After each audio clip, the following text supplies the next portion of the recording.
Nice. Well, if you're all comfy and set to go, we'll jump right in. Yeah, absolutely. Okay. I believe you just got back from some shows in Belgium and Holland. Yes, yeah, it was fantastic. And it was really hot as well. Was it? So yeah, they were sold out and absolutely brilliant. So we had a fantastic time. So were they your first shows really since the pandemic shut everything down?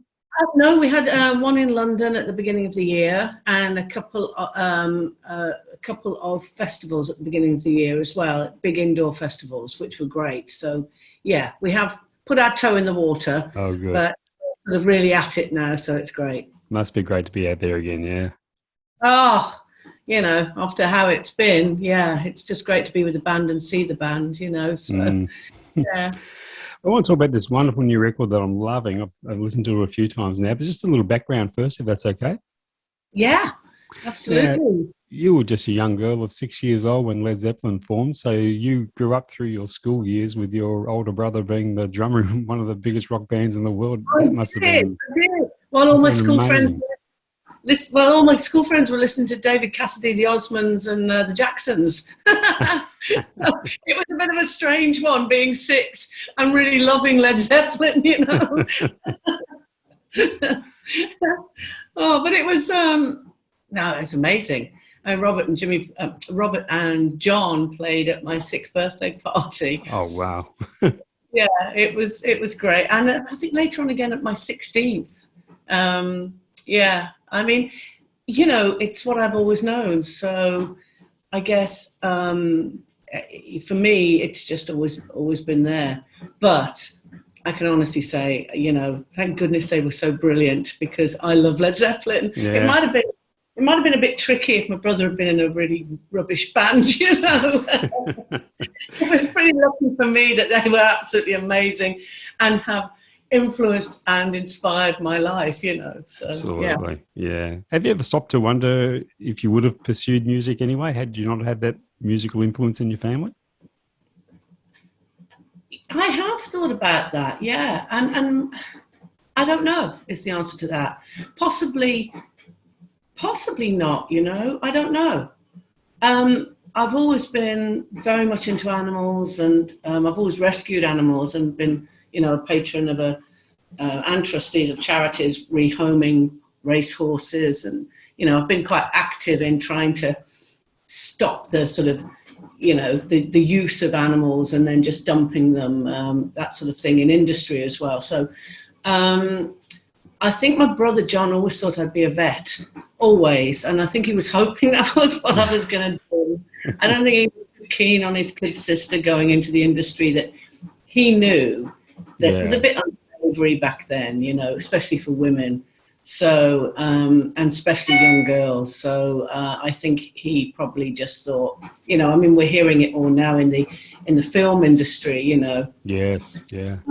The whole Weinstein thing and the Me Too and all of that. And so I think John sort of saw that years ago, and just thought, and funny enough, I worked with a drummer for one of my all-time greatest bands. I was so honoured that he joined our band, a guy called Jerry Shirley from Humble Pie. Oh, yeah, yeah. And he was telling me, even for a young, pretty lad back then, it wasn't easy, He was in the Small Faces, the beginning of Humble Pie with Steve Marriott. Yep. Yeah, he said it was a bit unsavory industry, It sort of, I think it attracted some dodgy people. So I think John probably knew that and just thought it probably wasn't a good idea. Yeah. When I mentioned, when I was about 15, I told him I think I wanted to be a singer. And he just was like, oh! Being a protective big brother, yeah. Yeah, he was like, you need to go and finish at school. You need to finish at school, which I did, I did. But yeah, so I might have been a vet or something. I don't know. Ifs or buts or whats, it's just been there. That's it. From a very young age, I knew this is what I wanted to do. So was there a moment of discovery at all growing up when you realised you had this voice and you were quite good at singing? Well, I did quite a bit of opera, really, at school. I went to a Holy Trinity convent school in where we lived in the Midlands in the UK. And I got away with an awful lot because of I could sing, and I used to win a few cups for the school. So Reverend Mother used to forgive the fact that I was walking around with my blazer. You weren't allowed to have any form of badge or anything. You know, you could only have your prefect badge, which I was. But I'd just been to see Ian Dury and the Blockheads, and I just loved them, and I bought the album at the show, or I previously, just before the show, called New Boots and Panties. Has a song on it, I don't know if you know, quite swear words and a naughty song. And I just loved it. I just loved the fact that, I mean, their musicianship was incredible as well. And at the show, they gave away these tiny little badges that were yellow, and head and shoulders of Ian Dury in green. And there was no writing on it, and it was only small. And I thought, you know what, I'm going to get away with this. I put it on my blazer, went to school, very proud that I'd been to see Ian Dury. And I got to school, and I got called into Reverend Mother's office for something to do with either singing or whatever it was. And she just suddenly looked at me and she said, "Oh, that badge you're wearing there, Deborah. What's the badge?" I said, "What is it?" And I thought, oh my goodness. And I just froze. I sort of stood there looking at the badge thinking, oh, Deb, what are you going to say? And she was the Irish Shamrock. And I went, yes, Reverend Mother. So because I could sing, I got away with a little bit of stuff. Yeah. So yeah, I sort of knew then that I could sing, but not, you know, I could you know, keep in tune, and I could sing quite well back then, but it was sort of opera-ish.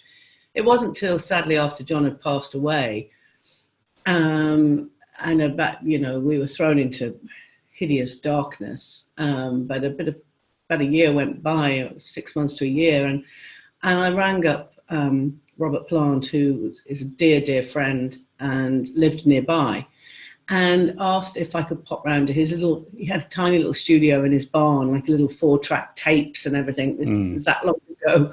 I said, can I just come and see? You know, I've been writing a few songs. I don't know if I can sing or, you know, blah, blah, blah. And so I went and did some demos, and my nephew Jason came along, John's son, and he played the drums. He was about 15. An amazing drummer back then, as he is incredible now, and that's sort of where it started. And those demos, you sent them off anonymously to record labels, is that right? I did. There was a few more demos I did after that, and then I sent it off anonymously, just because, you know, I hadn't thought about it, but Robert had said to me at the time, you know, what are you going to do about you know, your name, because I think this is there's going to be a lot of interest. And of course, John had only just not that long passed away, and you know, we're still talking about him 42 years later. So you can imagine back then. Oh yeah. It was just the whole story, and I hadn't thought about it. I was just like, well, it's my name. I've always been Deborah Bonham, you know. And then I sort of got it, and I thought, yeah, you know what, I better do that. So I got offered a deal with Carrere Records that were a French label, but through RCA in the UK. I think it was RCA. But of course, it didn't take 2 minutes for it to come out. You know, it was always going to come out. I couldn't be somebody else, you know. Yeah. And then it was a bit of a long road of, you know, a double-edged sword. I will say that, you know, people, I mean, the interest in Led Zeppelin is incredible. It still is, you know, and it's just people can't hear enough about Led Zeppelin, and they can't hear enough about the band members, and that's now in 2022. So if you go back to 1985 when I released my first album, and you know, from about 1982 doing these demos and talking to record labels, and then the album came out, you can imagine it was a bombardment really of of John and Led Zeppelin. And it's amazing how quite a few people didn't really think that this is my big brother, who I adored, you know, and still do. And he was a big brother to me. He wasn't just the drummer in Led Zeppelin. He was a massive big brother to me. And they didn't think about that. So I found myself spiraling in this total being utterly devastated every time I was interviewed. Somebody would say stupid questions like, how did you feel when you found out your brother was dead? Oh. You know, and I burst into tears. So it was all, you know, it was a struggle, that path, and it was difficult for me to learn to say, no, I'm sorry, I can't do this, you know, I can't talk about that.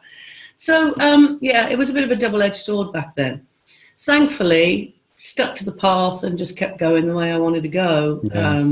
And it's worked out all right. Certainly has. Let's go to the present day now. This wonderful new album and your band now, Bottom Bullick. There's a name. Well, there's a name story there as well. You're well established as a Deborah Bonham band, and you've done the switch to Bonham and Bullick. The story behind that? Yeah. Well, it took me a long time to come up with that name. It's my husband's name, and he's a guitarist, and that was it. So, what we're going to call the band? I know, Bonham Bullick. So, yeah, I mean, it was really. I just felt it was time. I mean, this is a band, you know, it really is, and it's an amazing live band. And because when I met Pete, I met him 31 years ago. We've been together 24/7 since then. And we started a band pretty much after a month of meeting each other. So, but I was already doing the Deborah Bonham band. So we just stuck at it, and it's just been at that all these years. But when Pete got the gig with Paul Rodgers and my band, Paul, we'd supported Paul on a UK tour in 2004. And every night I would see Paul sort of watching the band and thinking, wow, this is a great band. But in particular, he totally dug Pete's guitar playing, because Pete evokes the memory of Paul Kossoff from Free. He loves Rory Gallagher, he loves Mick Ralphs, and he's also grown up, and Mick Ronson. And he's grown up playing Dwayne Eddy and Eddie Cochran, so he's got an amazing feel. It's all about the feel with Pete, and so I saw Paul watching that, and then we then got really close friends, and his wife and I got very involved with the animal charities, and Paul did, but I think it was mainly me and Cynthia, his beautiful wife, and then the idea came to do a concert to raise money, and Paul went, well, okay, you know, I'll sing with Deb's band, and we'll do some free songs and see how it goes, and some Bad Company and see how it goes. Shows went down an absolute storm. I mean, we did 3 of them in the end, and then he just suddenly turned around and said, I want to take this band on the road. He said, let's go do it. So we did the Free Spirit tour in 2017 across the UK. Where they just played, it was my band, as it was then, backing Paul, and they were phenomenal. And I opened up every night, which was a real honour. And on the last night, we played the Albert Hall, and it was filmed by Quarto Valley Records. And then Paul said, let's take this to America. So off we went, 2018, and did Stars Align tour with Jeff Beck and Ann Wilson, which was something else in its own right as well. You know, I was going on every night seeing Ann Wilson watching me, and Pete was going on knowing that Jeff Beck was watching him. So it was quite a moment, that. But beautiful people, absolutely gorgeous people. And Quarter Valley Records came to see us. And then they said, listen, we want to do something with you. You know, what about putting out your previous albums? And I said, well, I really want to do a new project if we're going to do this. And I'd like it to be about the band. I'd like it to be about Pete, because he's phenomenal. And it's about time we sort of, it's not some girl, Deborah Bonham, or old lady as I am now, singing, you know, with an acoustic guitar. It's a real kick-butt band, you know, of the the likes of Humble Pie and Free and all of that. And I said, I really want it to reflect that.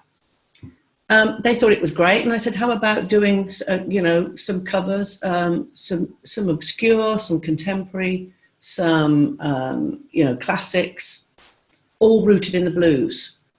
How about that? A whole new project. And they thought it was great. So that's how this all came about. And that's where we're at. So that's a perfect match for you as a label, really, aren't they? They've been so supportive. Oh, Quarter Valley Records have been unreal. I mean, at this age and at this point in our career, to have that happen was just a blessing. It really was. I mean, they didn't even, there was no interference with anything that we did. And that's been my main problem since Career Records. And Career knew what they were doing. They wanted to sell records. Of course they did. But the way they did my first album, For You in the Moon, it's nothing like how me or anything. I was much more bluesier, and this ended up being pop rock, and I was taken to Germany and recorded there with a fantastic producer, Rainer Pertner, but it wasn't me. I had nothing to do with it except sing. And then when I listened back, I thought, I don't like this. It did really well. So obviously Correct knew what they were doing, but it wasn't me. So I've gone down the track of trying to find where I want to be. And this album is it. And this is the first time I really feel this is it. I produced it because I know the band so well. It was like, I know where we can go. So I produced it. And I feel at long last we're there. This album is very, very special to me because of how the band have played it, how we've brought ourselves to it. It truly is us. I think the standout feature for me on the album is a collection of songs that you've really dug deep. You haven't just gone for the obvious blues covers that have been done time and time again. You've really found some hidden gems. Was that really part of the criteria?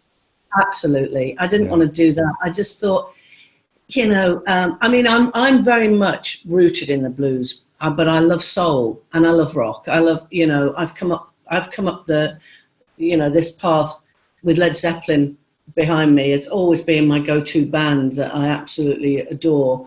And because of them and because of my brother, I then got into James Brown and all the Motown and all the soul, Little Feat, a band called Little Feat, and Joni Mitchell and Crosby, Stills, Nash and Young. So I've got a real eclectic mix of music that's, very heavily rooted in blues, but it has all these other colours as well. So I'm not just a purist blues, and I don't actually think I can be with the life that I've lived. I leave that to Robert Johnson, to Mahalia Jackson, to Sarah Vaughan, Billie Holiday. I've had a totally different life to that. So what I try to do is bring their influence, their absolute incredible everything that they created and their pain, and try and find that in me, and bring out that. So that's I didn't want to just do a pure blues. And I think because you have found some hidden gems in the songs, you're in your performance, there's a real, like, you're really getting inside the songs. It's not just a singer going through the motions of covering, and that really stands out as well. Thank you, John. I'm just going to introduce you to Pete because he's hovering here. He's just turned up and now he's making a load of noise and cluttering about. I can hear him, Yeah. I'm just How you going? I'm all right. Were you in Australia? Yep, Melbourne, yep. Melbourne, very nice. We're wearing one of a local Australian hero's shirts here. Steve Irwin has a boat for Sea Shepherd. Oh, there you go. Yeah. That's something I didn't know. No, he did. All his estate, they bought a boat for Sea Shepherd, the Steve Irwin. It's one of the boats. Yes, I know that. All right, there you go. Actually, you've just come at a perfect time. I was just about to ask where you met. Oh, well, I'll let him tell you that. That was a mutual friend's wedding in end of 1990, and Deborah had actually met the guy, an American guy that got married. She met him at Nebworth. So they'd been friends. Led Zeppelin concert, Nebworth, in 1979. So they'd been friends ever since. And I knew the bride, as I knew a few. And it was... they got married. And my gift to them was the band I had at the time. We played their wedding. Then Deborah came as well. So we met there that night. And I set fire to my hand just to light her cigarette. Oh, gosh, the days when I used to smoke, I know. Oh, imagine that now, you know. I think I'd already set fire to my amp and my guitar as well. So it was just my hands left. Well, it was a good job you were a good guitar player. That's going back to that, I'm glad John was in a great band. It was a good job he was a great guitar player, because it wouldn't have lasted this long had it not been. Oh, dear. I can't imagine with a project like this, of this nature, the selection of songs would have been a real time-consuming process. And I believe you had a long list to choose from. How did you go about whittling it down to the 13 that you have? There were a lot of songs, and it was important to get the ones that I knew that I could really bring something vocally, but especially as well the band. I had to know, I had to sort of hear it in my head what they would do and where they would bring it. So given that I've played with this guy for 30 odd years, and the bass player and the keyboard player 25 years, and the drummer's a new boy at 15 years, I've sort of got a good take on where they're going to go and what they're going to do. So the mean way of saying it is, out of over 100 songs, she thought there was only 13 that we could play. Not true. Well, I see why you say that. But it's not true, no. There was about 100 songs, but, it's finding those ones that you really know that you can bring something to. And I didn't want to do them as straight copies. I mean, our idea was always to just bring us to it, because they've already done an incredible, their version of the song they've written or somebody's written for them. So you can't just copy that. So we always had that Joe Cocker idea in our head, of how he took Little Help from My Friends and totally, turned it upside down and just brought him to it. And I think made it another song. Yeah. So, but you have to always keep the respect for the original artist and the original song. You have to keep the integrity. And there's songs that we absolutely love and artists that we totally, adore and have huge respect for. So we had to find that way, so that if we were sat with, let me say, Ann Peebles or, Johnny Taylor, I'd want them to go, yeah, I get it, it's good. So that was always in the back of our minds, keep thinking about, really it's them that we were thinking about, would they like this? Would they like this? Generally, were the arrangements pretty well worked out before you went into record, or did a lot of it involve in the studio itself? No, it was all pretty organic. I mean, we went in, the guys got dare I say, a little lazy, and you all did think, we'll just do, they just started playing it, and I was going, no. There was a great bar opposite the studio, so we just sort of went in and thought, there you go, that'll do, and then we went off to the... And then she scrubbed everything and made us do it again and put a lot more thought into it. And told us what to do, being a producer. Yeah. And don't you forget it. No, it was great. They were brilliant. And it just was that sort of, no, you can't, listen, we're not just doing a covers pub band, This is, we've got to bring something here. And so once that had sort of got into everybody's head, we started organically, and most of the songs started with the drums, getting the right rhythm for the drums. And, something like Troubled Blues is so different. Sam Cooke, one of my all-time go-to vocalists, he's just an incredible singer, just amazing artist. And he's done Troubled Blues, and I've always loved it. And I don't know why when we were doing it, I thought, what on earth? Why have I picked this? Because it's Sam Cooke, written by Charles Brown, but Sam Cooke song. And I think Fats Domino's done it and a couple of others, but it's Sam Cooke's version that I loved. And I couldn't get past that for a moment. And then I just had to stop everything. And we just started with the drums. And I said, just a slow beat, slow 4/4 beat. And I'll sing it a cappella. And that was it. We got it. And then the guys, Pete started putting this haunting guitar over it. And it all started to come together. Yeah. So I think most of the songs always started with the drum beat, the drum rhythm. And once I got that, or once we got that in place, it was easier to come on top of that, so yeah. Actually, covers album, I've always preferred the term interpreting a song rather than covering a song. Do you think that's an underrated art form, the song interpreter? That doesn't get the credit it deserves? People are too quick to dismiss them as cover acts?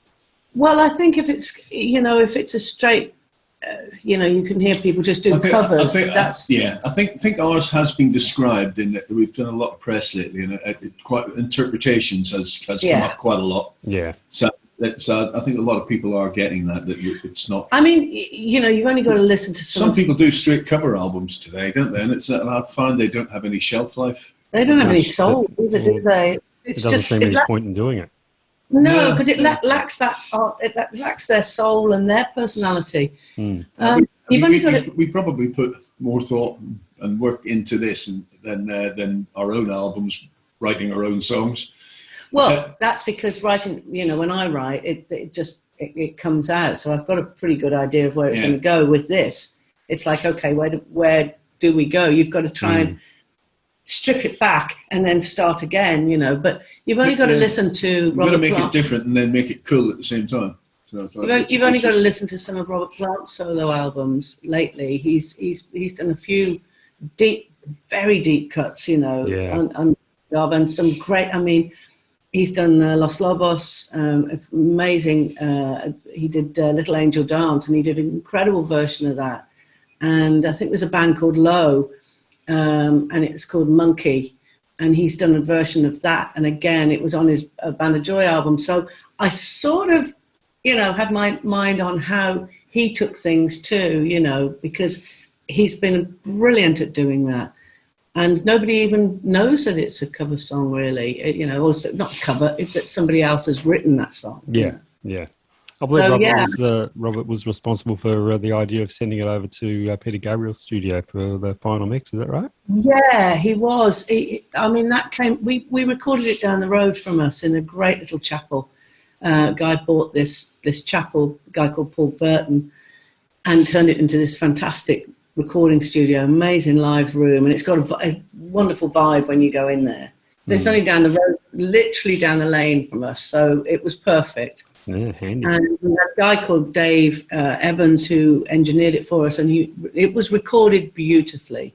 But when it came to the mixes, I just wasn't feeling it. I got it in my head how I wanted it to sound, and I wanted that 70s vinyl sort of sound. I think we'd actually gone up to Robert Plant's house and we're playing him what we'd got so far. He said he wanted to hear it, so I played it, and Deborah was just saying, I'd love to get the way the engineers get your voice, Robert. I'd love an engineer that could get my voice like that. And he just basically, to cut a long story short, he basically got on the phone to Tim Oliver, and Tim accepted the job. He said, well, I'll give it a listen. He gave it a listen and said, I'd love to do it. So because the engineer he doesn't actually just take on anybody. So he was. And it wasn't just about my voice. So I wanted the separation. I didn't want it all to sound blocked or mixed loud, because that's a very modern day thing to master things very, very loud. So but it's all very thin, and I wanted it to all breathe and get separation in the instruments, so that all of a sudden you could hear, just even if it's an acoustic strum or an acoustic pick in one part, that it comes out at you. And that's what I wasn't getting. And Tim, he was just, he got it.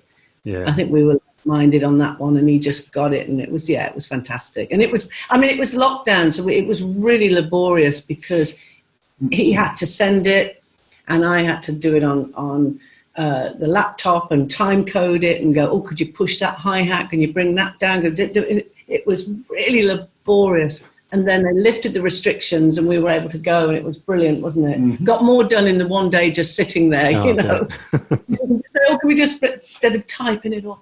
But anyway, yeah, it was a fantastic place to go. Sadly, Peter Gabriel wasn't there because I'm a big fan.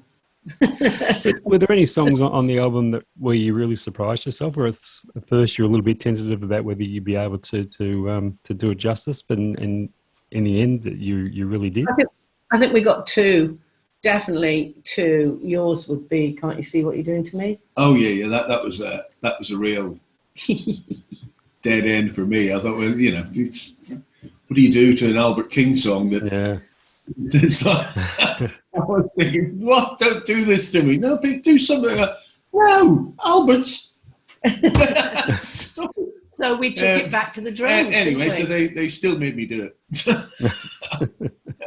No, it was great. It was great. I wanted something where Pete could really get his teeth into. I still played it with a little bit of a flavour of Albert King, because Albert King likes some wild bends and stuff. Yeah. So I threw plenty of those in there. So it was quite a nod and a wink to Albert. It was. On that. But again, it went to the drums, you know, because the way Albert, we've done it in a different tempo and time signatures as well, and got away from the amazing thing in the Albert King version isn't just his guitar, it's the bass player that's playing this, and that's all the way through. Yeah. Once you use that bass line, you're stuffed really, because it becomes the Albert King version. So we had to strip it right back, change the drums. So it all went back to the drums again. And our drummer Rich Newman started playing. I just said, how would you feel like if this was, you know, Pete was strumming it on the guitar? How would you naturally go and play this? And he just started his drumming. And I went, yeah, and a bit of this, bit of that. Got the drums, changed the bass line, and then it was a different song for Pete to play over. It was more us. So you really.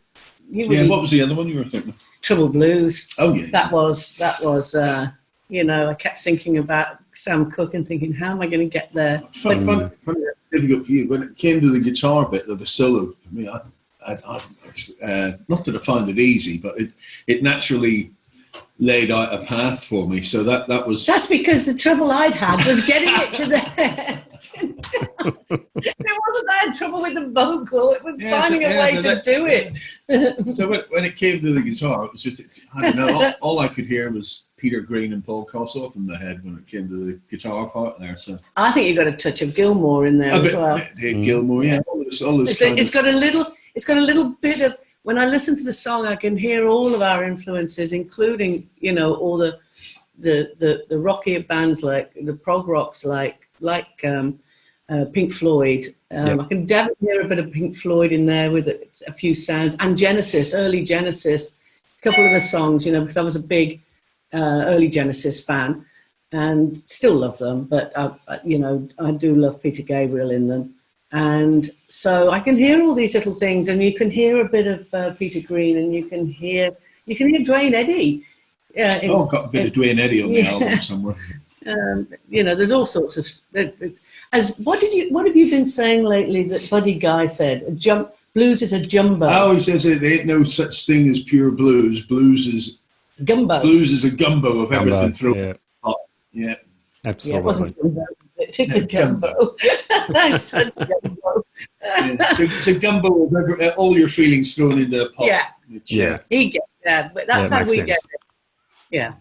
I love what you did with the Mark Manigan song, "Bleeding Muddy Water." I'm guessing it was recorded before Mark passed away in February. It was. About 2 years before Mark, because Mark just passed away in February this year. Yeah, and it was and we were. The album was finished, and we were holding it back. Nobody was getting to hear it until the record company eventually released it, which was then decided end of April, beginning of May. So at that point, we would have been sending a copy to Mark Lanigan.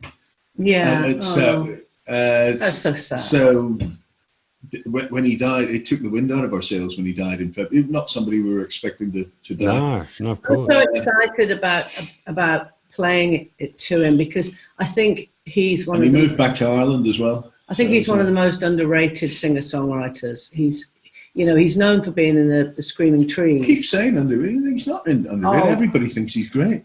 Who underrates him? He's not as huge as I think he should be. Oh, maybe. I don't underrate him. I think he's incredible. In lots of people's world, he is huge. Well, there you go. Okay, he's not. It's not a word for Mark Atlantic. I wouldn't think that. Well, okay, all right. Well, maybe you're right, but I don't think he's as well known as I've spoken to a few people. Oh, okay. Yeah, don't speak to those people again. Bad company. He's not. Did you know him? Yes. Okay. All righty. All right. Well, I've got that wrong then. Maybe underappreciated is a bit a better way of putting it. Here's our little squabble. Domestic going on. Well, it's interesting. I mean, but everybody I've spoken to. Would you use underrated as a term for? Well, everybody I've spoken to absolutely knows him as the singer of Screaming Trees and an amazing artist. I just wonder how many people know his solo albums. Yeah, but I guess anyone that knows him knows. Okay. He's brilliant, and then there is a lot of people out there that have never heard of him. So, okay. He's just totally. When it comes to rating, anybody that knows of him, he's totally amazing. Yeah, and very true. His Blues Funeral album, just an incredible album, and then that Bleeding Muddy Water was on there, and so we've decided to do this track, and it just. I don't know. We didn't think it. It just happened, and it's got a little bit of that progressive rock going on in it. It's got. I felt when I sat back and listened, as I was saying to our keyboard player Jared Lewis, it needs a keyboard part that just keeps going through it. I just want something, and I was fiddling about with it and came up with this motif type of thing. And it wasn't until I sat back and it was mixed. And I'm sat with Tim, Oliver, and Pete, and I'm thinking, oh, good grief, that sounds it's got a little feel of No Quarter going on there, Led Zeppelin's No Quarter, and there's a little bit of Genesis in one part, So we've got all this blues thing going on, but there's this other stuff coming in. Basically, we should have called ourselves the Magpies. Yeah, the Magpies. Well, we've got somebody on there, John Hogg from Magpie Salute. Yeah. So there you go. There you go. And John Hogg is the guy, and he did all the back and vocals. But the thing is with that, I then found out afterwards that Mark had been working with John Paul Jones, and I listened to the stuff, and I thought, great, I've got an in to get this to Mark. I can get it through John Paul Jones and his manager and Adrian, and get it to Mark. So I thought, brilliant. So I was on the mission to play this to Mark, and then we did. It was broke. Yeah, he was too young, too tragic. What was he, early 50s? He wasn't that old. Yeah, I think that's about right, early 50s, yeah. Very sad, very sad. Well, I have to ask about the Australian connection on the album. Chris Wilson is much loved here in Australia and here in Melbourne. He's home, his hometown. And The Changeling, you've done a stunning version of that. How did that song find its way to you? Via a friend of ours, Gary Nesbitt. Gary out in America. He lives out in America, in Princeton, New Jersey, and he was helping us out. He's like a walking jukebox. But of the most incredible music that you probably haven't heard. I hadn't heard Chris, and he sent me Chris Wilson, and I was just blown away by him, totally. And it was a YouTube clip. Because I don't think Chris ever recorded this. He never recorded The Change. No, he only, from what we gather, he only had a live version of it, which he did. That's what I understand. I mean, it might be different. Do you know different? I think there might be a studio version kicking around. Oh, really? Yeah. But we've had a good... I'll check and send it to you if I find it. Fantastic. That'd be great, because we did quite a bit of looking. But it was we had the live one from YouTube. The YouTube or some one. live album he did live at the Continental. Yeah, it's a classic album. Yeah. He's just. That was the album. I mean, his voice. It gave me goosebumps, and then his harmonica playing. I wasn't expecting that, and I was like, "Oh, my jaw just dropped." He's phenomenal.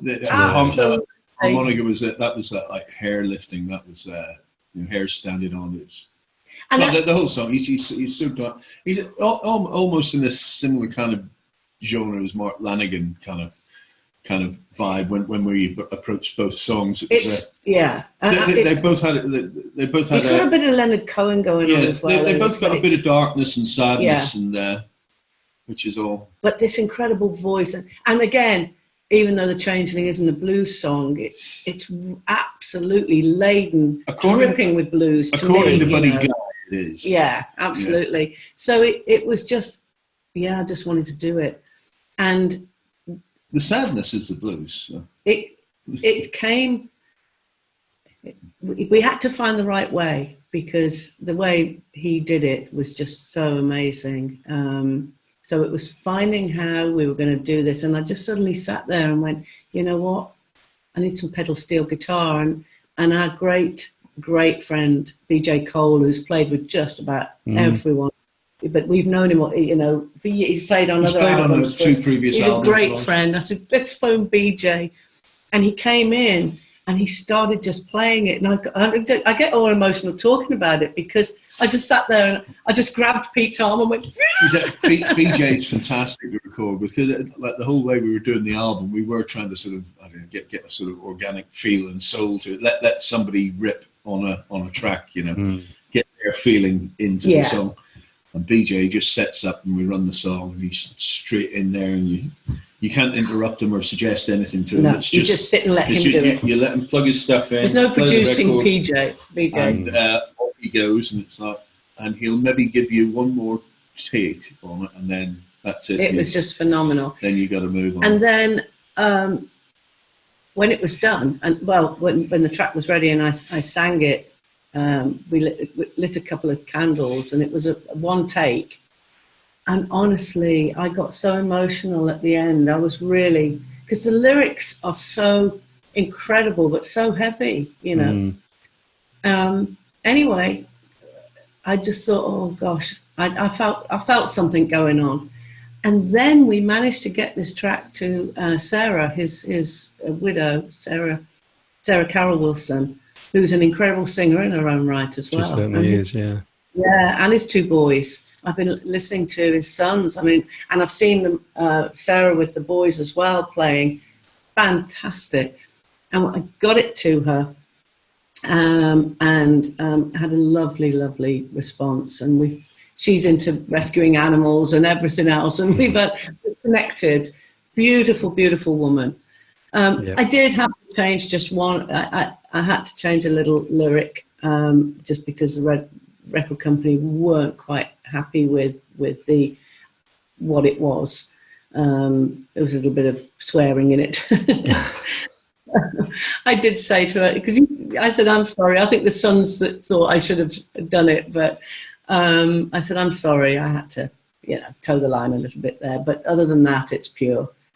It was I actually did exchange some messages with Sarah the other day about it, because I wasn't sure whether she was aware of it, and she's well aware of it, and she absolutely loved the track. Yeah. Oh, fantastic! That's brilliant. No, she was such a lovely, lovely lady. So it was an honour and a pleasure to meet her, and her husband was something else. Absolutely. Most certainly. So, going through the procedure that you did with this record and getting right inside these songs, examples of great songwriting that you got involved with getting inside these songs, do you think when you sit down to start writing yourself again, that it's going to affect your songwriting? Yeah, absolutely. Yeah, I think so. And I think because we were out of our comfort zone, in that it was a big stretch to dig deep. Yeah, it took us to different places. Yeah. Really, so, yeah. We had to really dig deep and stretch to find a different way of bringing us, or find a way of bringing us to these incredible songs. So we've never really done that before. So that in itself has been an incredible journey, and I think that will definitely transcend into the stuff that we write next. Just not always thinking, oh yeah, this is the way. Just thinking about it. It's almost like we had to wait till mid-late 50s till we matured. Wait a minute. Are you trying to tell me you've matured? Nah, no. But you know, you couldn't just get off the starting block and just go blast. You know, it was a stretch. I mean, it really was, and it weighed heavy. There was moments where it felt really heavy because, you know, like with Chris Wilson, I felt the pressure that we had to do him proud. You know, there was no question about that. It didn't matter about anybody else. It's about what would Chris think of this. And to do a cool, respectful version, cool, respectful version of everything. And I imagined sitting down with Mark Lanigan, you know, going, "What do you think?"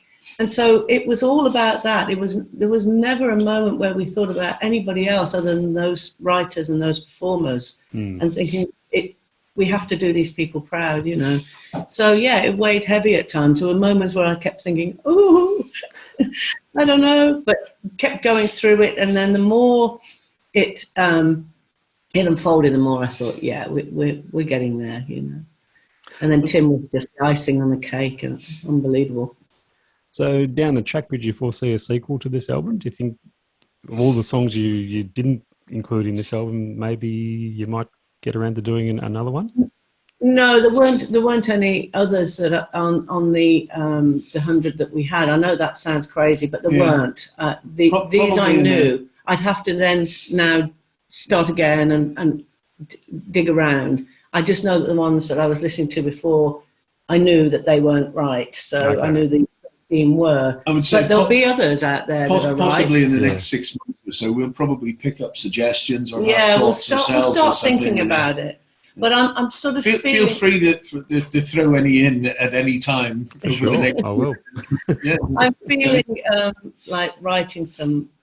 You know, I've sort of started writing again because doing this album, I just focused 100% on that. So I haven't been writing, but I've started writing a little bit again. But who knows? I don't know. I think on all our previous albums, we've always put at least one reworking of a song. Yeah, I mean, I'd like to do a sequel to this. I would, because I think it's... Duchess album, you did My Lovers in Chains, Sutherland Brothers, which Maggie Bell had done a version of. Mm-hmm. Yeah. So we did that on that album, and the Spirit album we did... Painbirds. Sparkle Horse.